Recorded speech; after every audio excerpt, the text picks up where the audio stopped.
Hi, in 2006, Karen and I were able to interview Dr. Huston Smith, who in all of the last century was the most prominent of all scholars in the field of comparative religions. He'd grown up in China as a child of missionaries.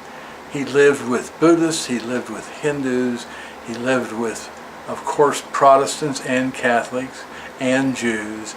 And when he said something, it really made a difference because he knew exactly what he was talking about. And so,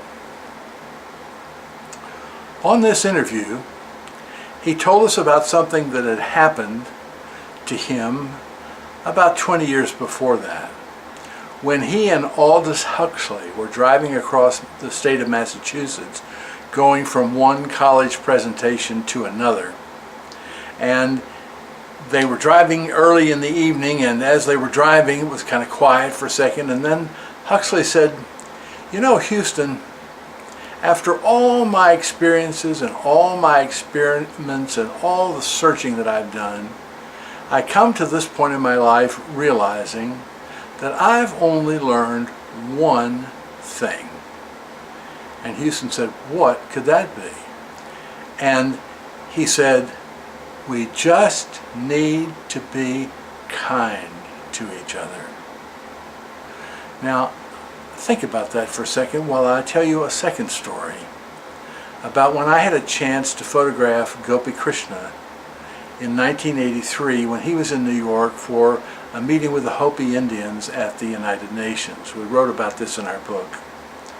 But I spent an hour with Gopi Krishna in an apartment on 36th Street photographing him, and it turned out that those photographs were the last portraits made of him, and that one of those photographs was chosen as the only portrait that appears in his autobiography, Living with Kundalini.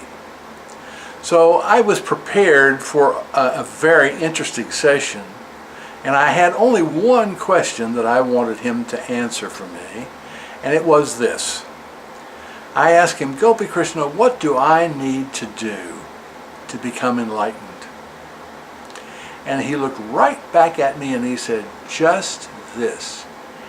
Every day, as often as you can, think about God, and God will take care of everything else." And somehow those two rules of being kind to each other and thinking about God have worked miracles in my life. I know them both to be true. I know them both to be incredibly brilliant. And I know that if you would entertain those two ideas, those thoughts, those injunctions, if you will, for just a week, what you'll probably experience is a change. Because when you keep your mind focused on God, and it doesn't have to be 24/7, but enough that you think about God every day. And as long as you're willing just to be kind to each other, you don't have to be right, they don't have to be right, just be kind to each other. If you're willing to do those two things, I can absolutely assure you that your life will be different. This is Chuck. Thank you.